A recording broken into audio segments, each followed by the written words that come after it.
Tim Tingle. When a Ghost Talks, Listen. This is Book 2 in the Ghosts series. Chapter 2. Rattlesnake Stella. Before General Pushmataha could say a word, I heard the rustling of dried leaves. I was too scared to look, but I finally realized that whatever it was, it couldn't hurt me now. I'm a ghost. I glanced to my right, and there she sat, curled up with her fangs drooping in her head, resting on her rattles. I looked to Pushmataha and pointed to the snake. He read the question in my eyes. Yes, Isaac, that is Stella. As if in response, the rattlesnake wriggled her tail and a soft whirr filled the silence. I've invited Stella to be a guardian while you and I travel, said Pushmataha. I puffed my chest and smiled a big smile. General Pushmataha, maybe the most famous Choctaw of all time, had chosen me to join him on a dangerous journey. Then, as quick as a firefly, I hung my head in shame. This was no time for me to be proud. Yes, I am Tushka Shimolobish, a spirit warrior, but I will never be a great one like him. General Pushmataha, I will do my best, I said. General Pushmataha touched my shoulder. You will do fine, Isaac. I've been watching you for longer than you know. Will Nita be okay? I asked. Isaac, he said, Nita will not be alone. She is such a cute little girl. She'll have 1,000 Choctaw Oyoyos. Ohoyo is women in Choctaw, scrambling to take care of her.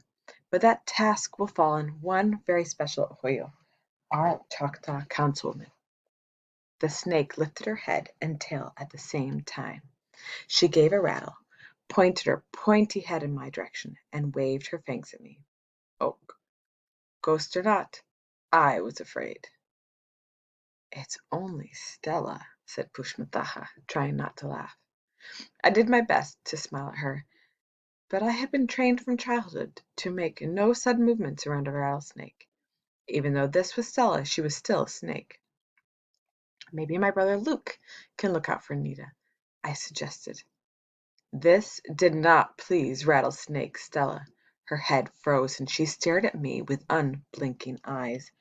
The whole world froze for just a moment, and then Stella drew her head back as if to strike. Maybe I didn't stay as still as I thought. Maybe I flinched. Maybe. But that does not excuse what Stella did. She flung her fangs at me, dripping with rattlesnake venom. No! I shouted, expecting the worst pain in the world, the pain of poisoned fangs sinking into my skin. Of course, I had no skin and could feel no pain.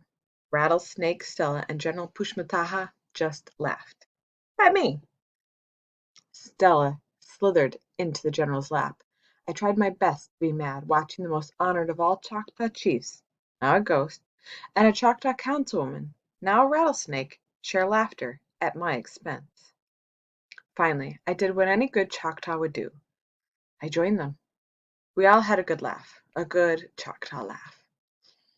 I think that settles it, Pushmataha said. Stella will look out for Nita while we travel. That oak, Isaac? Achukma, I said. He nodded at Stella, and she slipped down to the ground and wriggled away in the tall grass.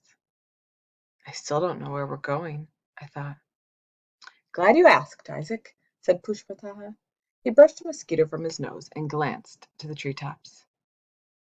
How does it do that? I wondered. I'd given up trying to swat mosquitoes as a ghost a long time ago. Ready to go, Isaac? Before I could open my mouth to answer, I was floating 100 feet above the trees. I didn't close my eyes. I didn't even blink. I wanted to see everything. The world and sky and everything turned dark, but not a black lights out dark.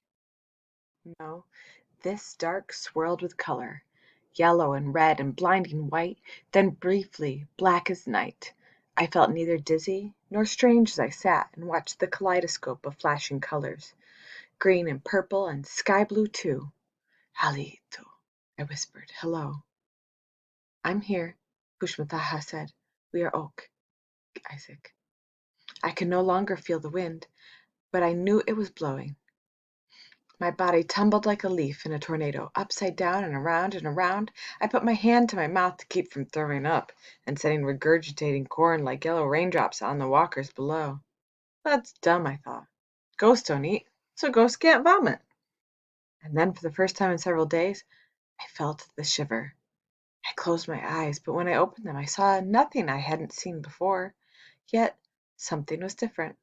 I heard a voice as soft as a songbird in the roar of the storm. Soon whispering voices came from all directions surrounding me. The singing settled everything.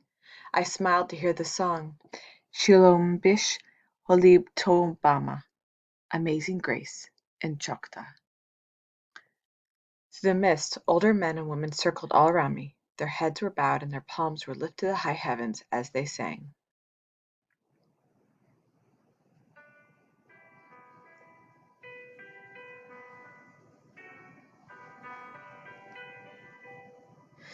Shalom B'Sholetompama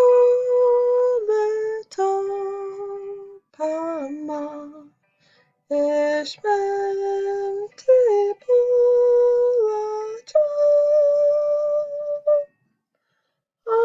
Atakel B'Shayaha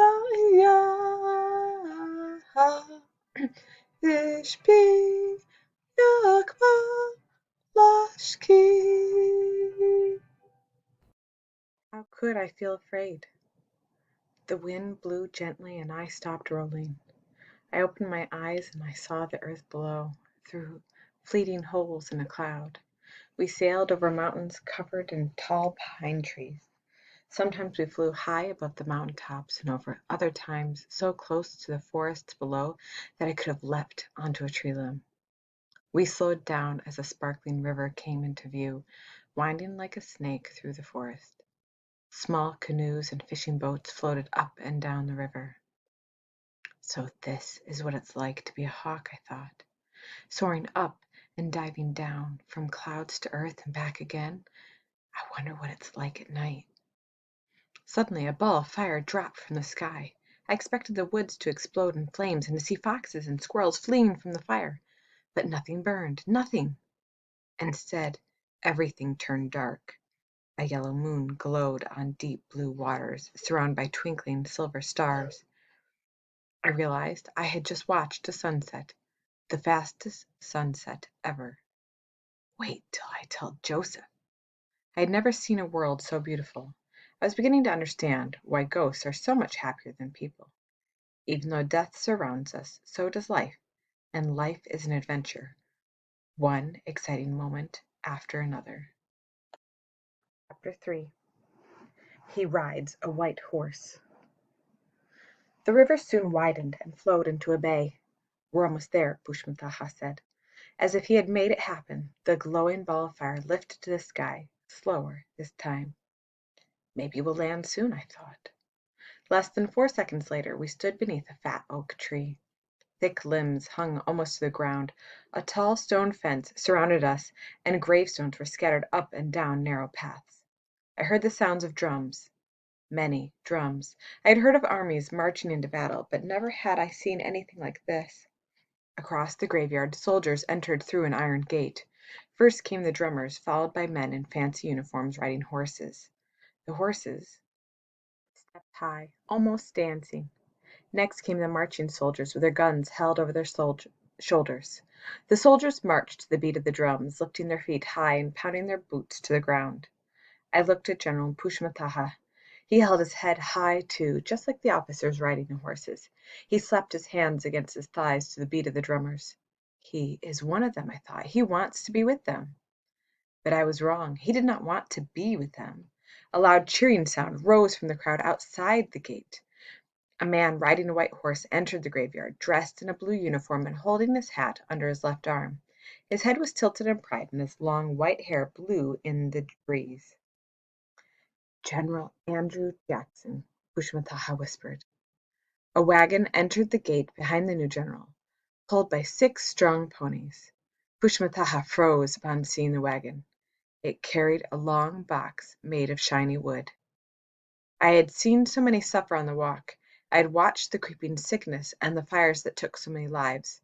But what I saw now was different. General Pushmataha's suffering came from inside him. It was the suffering caused by memories. Slowly, he lifted his palms to his cheeks. His eyes shifted back and forth from General Jackson to the wooden box. I wanted to know who was in the box, but I was afraid to ask. Whoever it is, he's very important to Pushmataha, I thought. For the second time that day I felt the shiver, and I bowed my head out of respect for what I was about to see. When I opened my eyes, we were standing in the midst of 20 ghost soldiers, maybe more, but these soldiers were Choctaws. They wore the same uniforms as the living soldiers, but they were Choctaws. Suddenly I realized these Choctaw soldiers wore the same uniforms as the soldiers making us walk in the freezing snow, away from our homes. Why? I thought. General Pushmataha glanced at me. I will explain later, his glance seemed to say. He waited as the Choctaw soldiers formed a line in front of him. He then walked from one to the other. Each in his turn gave him a strong salute. Soon all turned their eyes to the wagon carrying the box. I had to know. I closed my eyes and wished myself into the box. When I opened my eyes a few seconds later, I was floating over a body. I would have given anything not to have entered the box. "No!" I cried, and tears flowed down my cheeks, ghost tears. Stretched out in the box, in the full uniform of a general in the United States Army, was Pushmataha. His face was swollen and red, and his eyes were closed. Why did we come here? I asked myself. Why? Because you need to know, Pushmataha said. I have brought you here to teach you, Isaac. I left the box and stood by his side. The Choctaw ghost soldiers, still standing at attention, surrounded us. Pushmataha touched his fingers to my face and wiped my tears away. I am so sorry, I said. So am I, Isaac, but for a different reason. I trusted the man who rides the white horse, the man with so much pride. He was my friend, or so I thought. He betrayed us, all of us. The wagon carrying the casket came to a halt by a hole in the ground. The two men stood nearby, gripping shovels and waiting to toss dirt on the casket once the ceremony was over. Soon the graveyard was crowded with people, hundreds of people, all straining to catch a glimpse of the man riding the white horse. "That's him!" a young man shouted, lifting his daughter onto his shoulders. "That is General Andrew Jackson, Senator Andrew Jackson." Jackson never looked at all the people staring at him. He heard them say his name, but he held his chin high and his nose in the air. A thin man with thick glasses carrying a Bible under his arm walked behind the wagon. When the procession stopped, he walked around and stood by the grave. 4 soldiers lifted the coffin from the wagon, set it by the hole, and moved quickly to stand by the grave diggers. "We are here today to pay honor to a great American soldier, General Pushmataha," said the thin man, holding the Bible high. "He fought the British invaders, serving under General Andrew Jackson in the Battle of New Orleans. He will now forever lie in a place of honor, the Congressional Cemetery of the United States of America." A soldier stepped forward with a bugle under his arm. General Jackson nodded to the bugler, who lifted his instrument and played a slow song as the soldiers raised the coffin once more, then lowered it into the ground. General Jackson stepped from his horse and approached the grave. A soldier rushed from the line and handed him a cluster of long-stemmed roses. The general knelt over the coffin, whispered a few words, and dropped the roses on the wooden casket. I wanted to know what General Jackson said, so I closed my eyes and shivered myself into the recent past. I knelt beside General Jackson and heard him say, "May you rest in peace." I flashed myself into the present and stood beside our Choctaw general, our chief, and heard his reply. "I will never rest in peace," General Pushmataha said. "My people need me, and I will always be there for them. We are Choctaws. We know what you did, and we will never rest in peace."